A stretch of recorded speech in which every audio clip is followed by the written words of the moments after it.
Oke, shalom teman-teman semuanya. Kita berjumpa lagi dalam acara My Room pada hari ini. Mari kita siapkan hati kita untuk bersaat teduh dan menyembah Tuhan pada hari ini, teman-teman.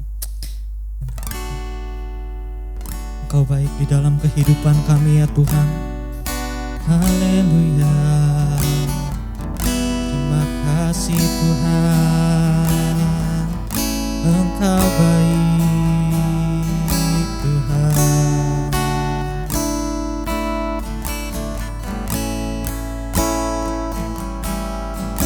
Saat indah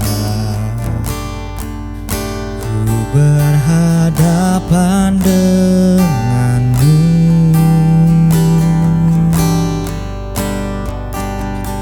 memandang wajahmu, Yesus kekasih jiwaku.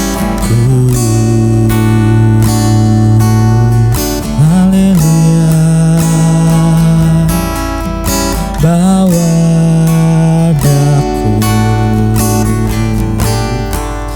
erat dalam pelukanmu,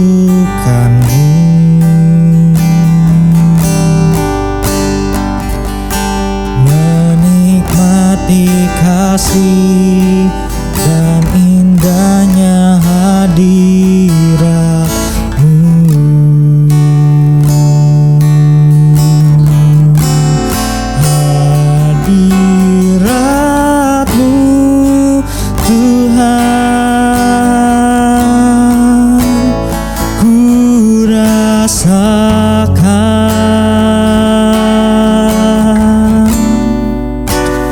Kekudusanmu Bapa penuhiku,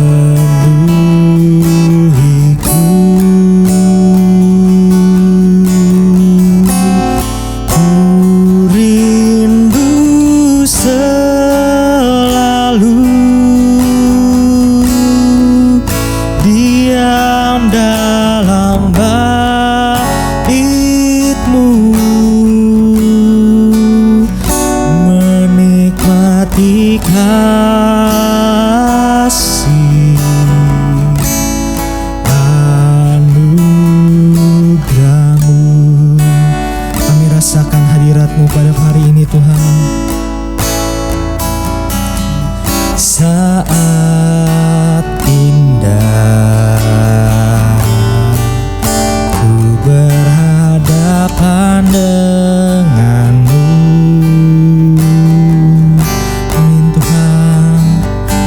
memandang wajahmu, Yesus kekasih jiwaku.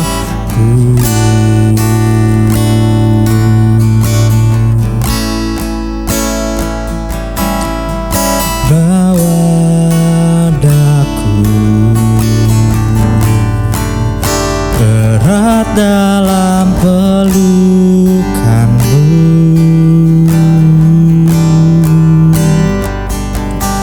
menikmati kasih dan indahnya hadiratmu.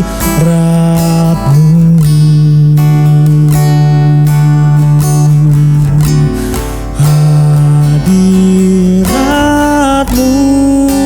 Tuhan, ku rasakan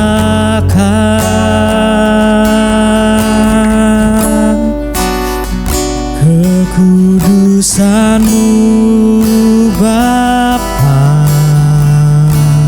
penuhiku,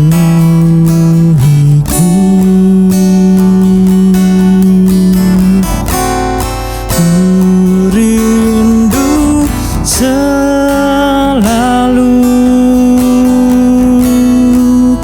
diam dalam baitmu, menikmati kasih anugerahmu. Hadiratmu ya Tuhan, hadiratmu Tuhan.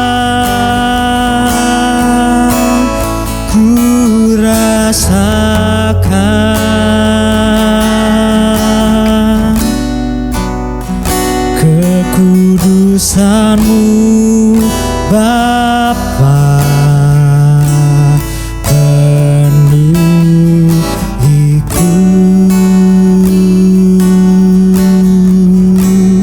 Ku rindu selalu diam dalam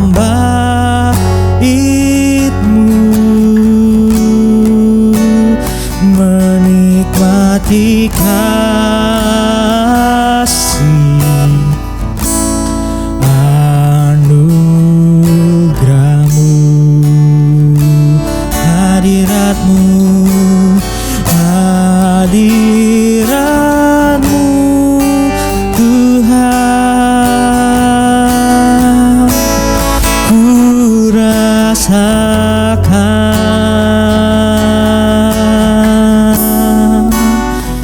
kekudusan-Mu Bapa, penuhiku.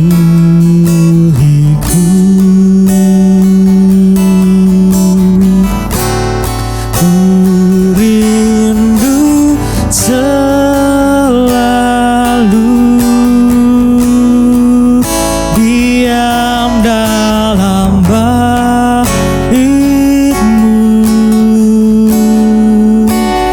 menikmati kasih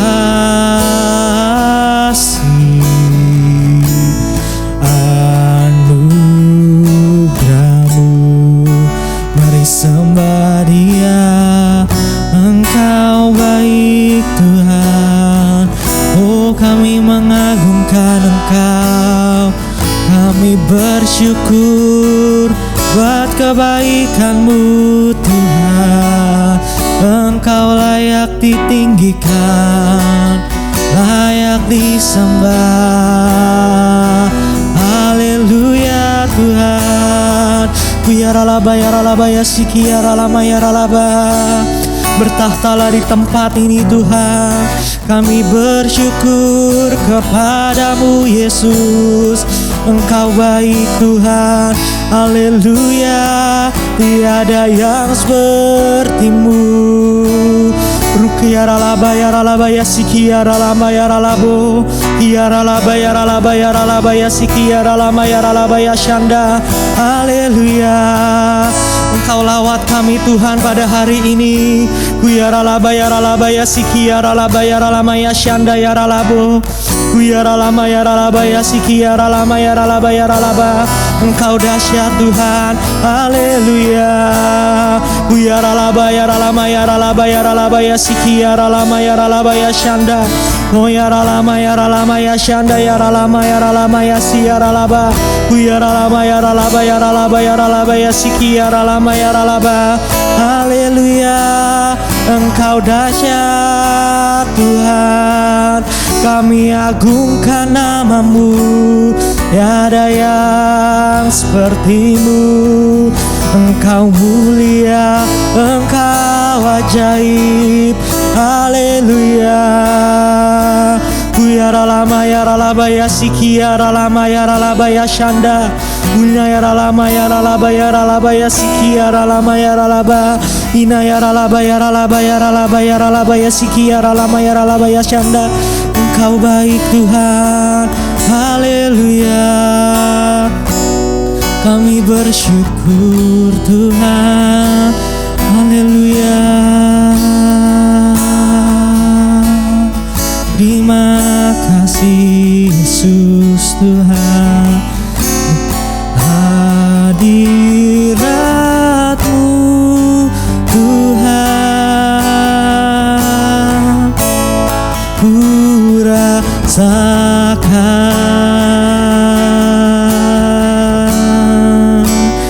kekudusan-Mu Bapa, penuhiku.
kasih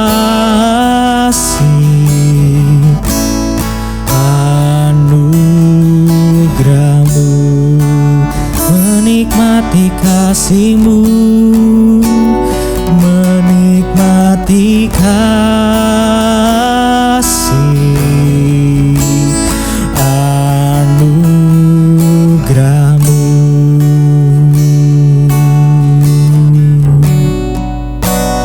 menikmati kasih anugerahmu. Haleluya Tuhan. Kami bersyukur Tuhan untuk kesempatan pada hari ini Tuhan. Kalau kami boleh meninggikan dan memuliakan nama-Mu ya Tuhan. Tuhan, kalau sebentar kami ingin sharing firman Tuhan ya Tuhan. Biar kiranya Tuhan Engkau yang menguatkan kami ya Tuhan melalui firman-Mu ya Tuhan. Engkau yang berbicara atas setiap kami ya Tuhan. Dan Engkau yang terus memperbaharui setiap kehidupan kami ya Tuhan. Di dalam nama Tuhan Yesus kami berdoa, kami bersyukur. Amin. Shalom sekali lagi teman-teman semuanya.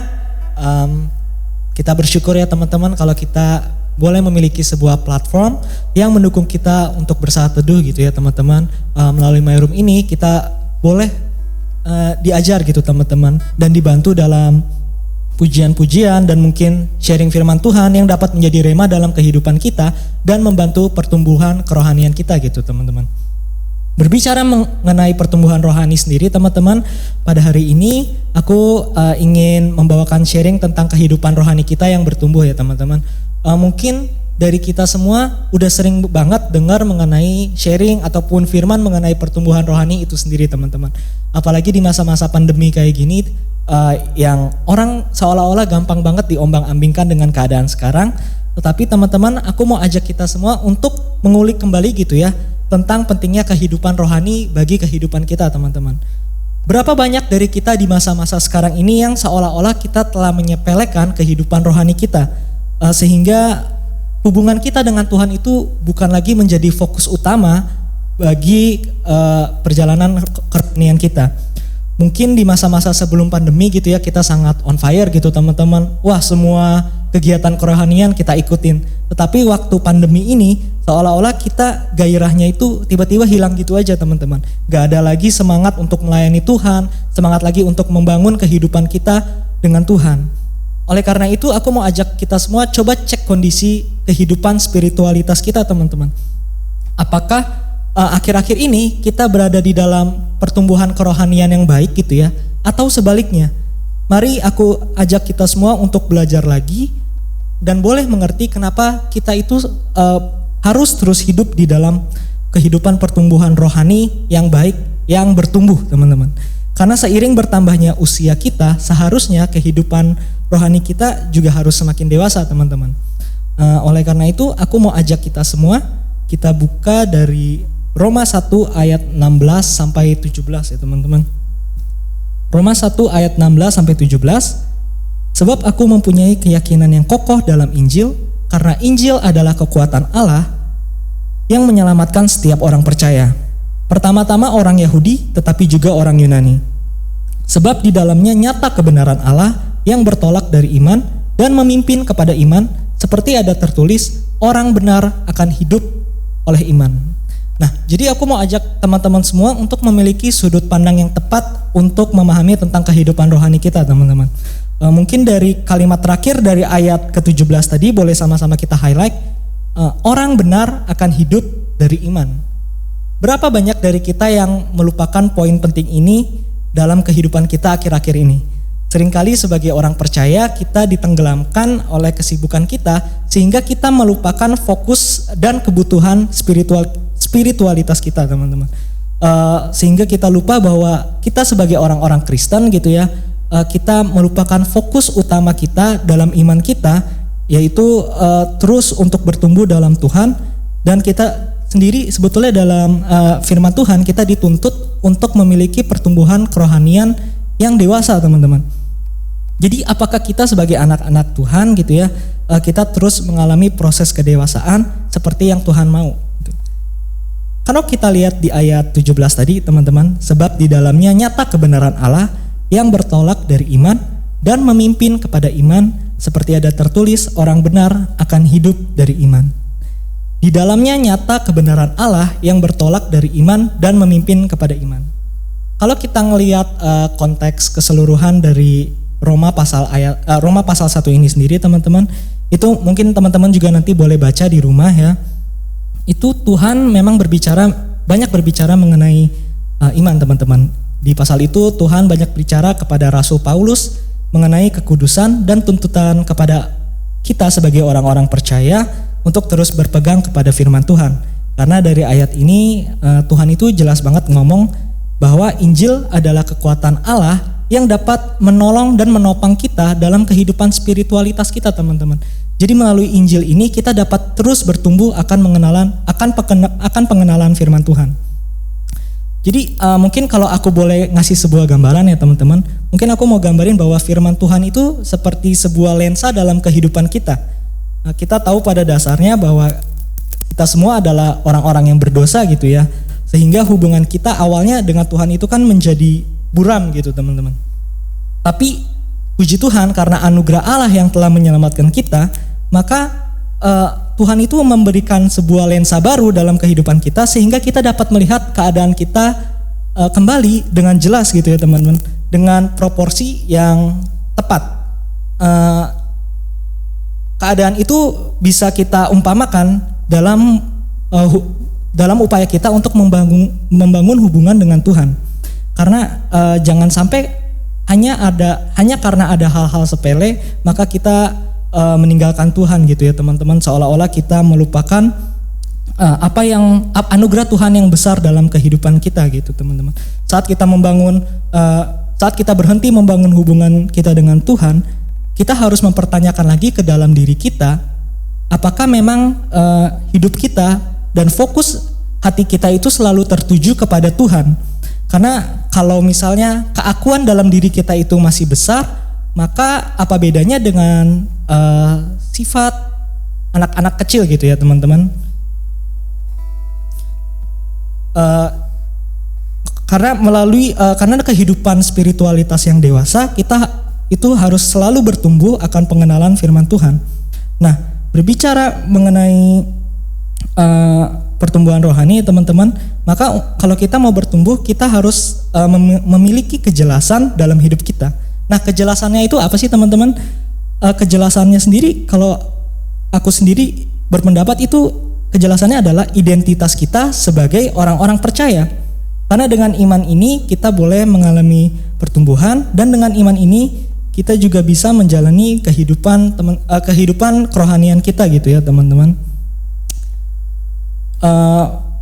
Dalam perjalanan rohani sendiri kan kita juga terus dituntut untuk terus mendisiplinkan kerohanian kita sehingga kita boleh terus mengenal akan Tuhan.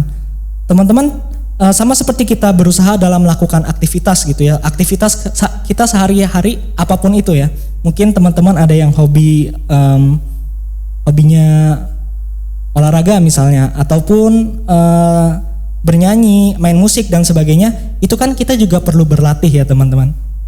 Nah, begitu juga kehidupan rohani kita teman-teman. Ketika kita bilang bahwa kita mau hidup disiplin ya, kita mau disiplinkan kehidupan rohani kita untuk bertumbuh dalam iman, maka diperlukan adanya keaktifan dari diri kita sendiri untuk mencapai tujuan itu. Maka dalam hal ini teman-teman, itu diperlukan fokus yang tepat dalam melihat kehidupan rohani kita itu sendiri. Mungkin aku mau ajak kita kembali buka dari 1 Korintus 13 ayat 11. 1 Korintus 13 ayat 11. Ketika aku kanak-kanak, aku berkata-kata seperti kanak-kanak, aku merasa seperti kanak-kanak, aku berpikir seperti kanak-kanak.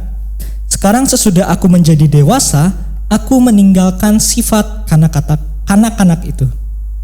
Nah, kita semua pasti tahu ya, apa aja yang ada di dalam pikiran anak-anak gitu ya.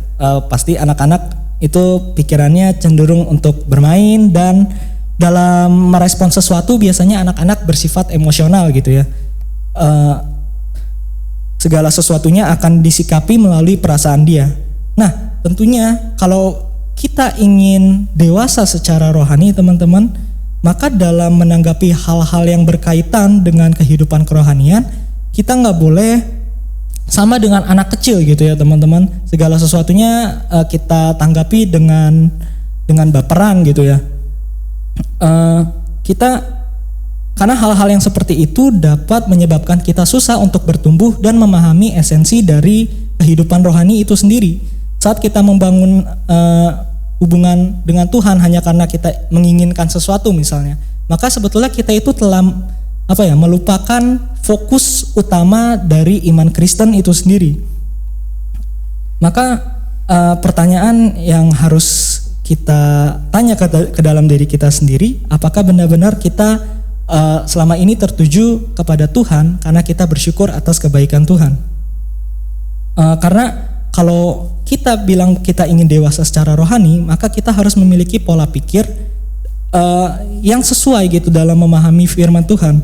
Kalau kita lihat teman-teman, dari Korintus ini sendiri kan dibilang bahwa ketika aku sudah dewasa, maka aku akan meninggalkan sifat kekanak-kanakan itu. So teman-teman, kalau misalnya kita kehilangan fokus kita dalam membangun pertumbuhan rohanian kita, maka ya kita akan susah bertumbuh karena kita masih menanggapi kehidupan itu seperti kanak-kanak. Kalau kita ingin dewasa secara rohani, maka kita harus terus mau diajar dan dididik sehingga kita boleh mengalami pertumbuhan kehidupan rohani yang sehat teman-teman. Nah, dalam melakukan perjuangan yang baik di dalam kehidupan kerohanian kita, maka kehidupan kerohanian kita sendiri itu seharusnya menjadi lebih aktif ya teman-teman, bukan menjadi lebih pasif. Karena ketika kita dipanggil untuk terus-menerus memperbaharui kehidupan kita gitu teman-teman. Kalau teman-teman lihat sendiri di Alkitab itu kan banyak sekali ayat-ayat yang menyatakan bahwa kita tuh harus selalu berubah, diperbaharui oleh Roh Kudus sehingga kita boleh terus berkenan di hadapan Tuhan. Nah, ketika kita ingin bertumbuh secara rohani, maka kita juga harus siap dididik dan diajar. Tuhan Yesus sendiri kan bilang bahwa orang-orang yang Tuhan sayangi itu akan kutegur dan kuhajar. Begitu juga kita teman-teman. Jangan sampai ketika kita sedang dididik gitu ya dalam kehidupan kerohanian kita, tiba-tiba kita menghilang gitu aja teman-teman. Nah, oleh karena itu kehidupan rohani yang aktif itu harus terus-menerus diperbaharui sehingga kita tidak hanya membaca Alkitab aja gitu teman-teman tiap hari terus hanya sekedar doa, tetapi kita juga mengambil bagian untuk melakukan firman dalam setiap kehidupan kita teman-teman. Karena dalam kehidupan rohani kita, dalam kehidupan kita teman-teman, masalah dan problem yang ada dalam hidup kita itu bisa menjadi sarana bagi Tuhan untuk menguji dan terus menyempurnakan kehidupan kita gitu teman-teman, sehingga kita bisa menjadi manusia yang lebih baik lagi gitu teman-teman. Nah, oleh karena itu aku mau ajak kita semua teman-teman dalam memahami konteks pertumbuhan rohani, kita harus tetap fokus pada intinya terhadap poin utama dalam seperti yang disampaikan dalam Roma tadi ya, bahwa mungkin kita bisa baca lagi di Roma bahwa orang benar akan hidup dari iman. Jadi teman-teman, aku mau ajak kita semua, yuk stay fokus terhadap iman kita supaya kita boleh mengerti pengenalan akan Tuhan yang benar dalam kehidupan kita. Mungkin aku mau sharing juga ayat terakhir yang akan kita baca pada hari ini, yaitu dalam Mazmur 1 ayat yang ketiga. Mazmur 1 ayat yang ketiga itu berkata demikian: Ia seperti pohon yang ditanam di tepi aliran air, yang menghasilkan buahnya pada musimnya, dan yang tidak layu daunnya, apa saja yang diperbuatnya berhasil. Kalau kita lihat konteks dari ayat Mazmur ini berbicara tentang orang-orang yang mau bertumbuh dalam firman Tuhan teman-teman. Dikatakan bahwa orang yang ia seperti pohon yang ditanam di tepi aliran air yang menghasilkan buahnya pada musimnya. Makanya kalau kita mau bawa konteksnya terhadap kehidupan kita di masa pandemi ini sendiri teman-teman, ayo kita jangan sampai jadi orang-orang yang ini teman-teman, layu daunnya Dan di masa-masa ini kita gampang banget diombang-ambingkan. Jadi ayo teman-teman semuanya, aku mau ajak kita untuk terus hidup di dalam pertumbuhan kerohanian yang sehat, sehingga kita boleh terus dekat dengan Tuhan, terutama di masa-masa yang seolah-olah kita gampang diombang-ambingkan pada sekarang ini teman-teman. Itu aja sharing yang mau aku bawain pada hari ini. Mari kita bersatu di dalam doa. Tuhan Allah Bapa yang baik, terima kasih ya Tuhan kalau kami boleh mendengar sebagian dari sharing firman-Mu ya Tuhan. Tuhan, biar Engkau yang berbicara kepada setiap kami ya Tuhan, agar kami boleh ya Tuhan terus hidup di dalam kehidupan kerohanian yang bertumbuh ya Tuhan. Engkau kiranya yang didik kami ya Tuhan, sehingga kami boleh terus ya Tuhan menjadi hamba-Mu yang setia sampai akhirnya ya Tuhan. Terima kasih ya Tuhan, terima kasih Tuhan, Kau yang tuntun setiap kehidupan kami Tuhan, agar kami boleh terus bergantung kepada-Mu ya Tuhan. Terima kasih ya Tuhan, di dalam nama Tuhan Yesus Kristus kami berdoa, kami bersyukur ya Tuhan. Amin. Terima kasih teman-teman semua.